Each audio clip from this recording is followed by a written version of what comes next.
So ಎಷ್ಟು payment ಕೊಟ್ರು ಅಂತ ಮೋಕ್ಷಿತಾ ಅವ್ರಿಗೆ ನಾನು ಕೇಳ್ಪಟ್ಟಿದ್ದೀನಿ. ನೀವು ಮತ್ತೆ ತ್ರಿವಿಕ್ರಮ್ ಭವ್ಯ ಅವ್ರಿಗೆ ಹೈಯೆಸ್ಟ್ ಪೇಮೆಂಟ್ ಸಿಕ್ಕಿರೋದು ಬಿಗ್ ಬಾಸ್ ಮನೆಯಲ್ಲಿ ಅಂತ, ನಿಜನಾ? ಅದೇ ಇವಾಗ ನೋಡಿದ್ರಲ್ಲ, ಪ್ರೈಸ್ ಅಮೌಂಟ್ 7 lakhs ಕೊಟ್ರಲ್ಲ. Prize amount 7 lakhs. But 20 lakhs ಯಾಕೆ ಮೋಕ್ಷಿತಾ ಅವ್ರು ತಗೊಂಡ್ಲಿಲ್ಲ ಅಂತ? ಬಿಕಾಸ್ ನಿಮ್ಗೆ ಅದು 20 lakhs ತಗೊಂಡಿದ್ರೆ ಎಷ್ಟೋ ಹೆಲ್ಪ್ ಆಗಿರೋದಲ್ಲ ಮೋಕ್ಷಿತಾ ಅವ್ರಿಗೆ. ನಾನು ನಿಮ್ಗೆ ಏನ್ ಹೇಳ್ದೆ ಹೇಳಿ ಸ್ಟಾರ್ಟಿಂಗ್ ಅಲ್ಲ, ಮೋಕ್ಷಿತಾಗೆ ಈಸಿಯಾಗಿ ಸಿಗೋದು ಯಾವ್ದು ಇಷ್ಟ ಆಗಲ್ಲ. ಕಷ್ಟಪಟ್ಟು ಪಡ್ಕೋಬೇಕು, ಆಗ ಅದ್ ನಮ್ ಜೊತೆ ಕೊನೆವರೆಗೂ ಇರುತ್ತೆ. ಕಷ್ಟಪಟ್ಟು ನಾವು ಪಡ್ಕೋತೀವಲ್ಲ, ಅದ್ ನಮ್ ಜೊತೆ ಕೊನೆವರೆಗೂ ಇರುತ್ತೆ. ಅಂಡ್ ಅದನ್ನ ನಮ್ಮಿಂದ ಅದು ಮೋಸ ಆಗಿ ನಮ್ಮಿಂದ ಹೋಗಕ್ಕೂ ಸಾಧ್ಯ ಇಲ್ಲ. ಅದು ನನಗೆ ಅಷ್ಟು ಈಸಿ ಮನಿ ಎಲ್ಲ ಬೇಡ. ನಂಗೆ ಕಷ್ಟಪಟ್ಟು ದುಡ್ಡಿದ್ದು ಸಂಪಾದನೆ ಮಾಡೋದೇ ಇಷ್ಟ.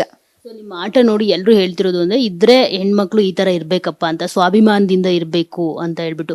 ಸೊ ಈ ಸ್ವಾಭಿಮಾನದಿಂದ ತುಂಬಾ ಜನ ಹೆಣ್ಮಕ್ಳು ಇವತ್ತಿಂದನೂ ಲೈಕ್ ತುಂಬಾ ವರ್ಷಗಳಿಂದಾನೇ ಸಫರ್ ಆಗ್ತಾ ಬಂದಿದ್ದಾರೆ. ಸೊ ಅಂಥವ್ರು ಹೆಣ್ಮಕ್ಳಿಗೆ ಏನ್ ಹೇಳೋದಕ್ಕೆ ಬಯಸ್ತೀರಾ, ಸ್ವಾಭಿಮಾನದಿಂದ ತಮ್ಮ ಬದುಕನ್ನ ಕಟ್ಕೊಂಡಿರೋರ್ಗೆ? ಗೆಲುವು ಒಂದ್ ಸ್ವಲ್ಪ ನಿಧಾನ ಆಗ್ಬೋದು, ಆದ್ರೆ ಗೆಲುವು ಸಿಕ್ಕೇ ಸಿಗುತ್ತೆ. ಗೆಲ್ಲಲೇಬೇಕು, ಒಳ್ಳೆತನ ಅಷ್ಟೇ.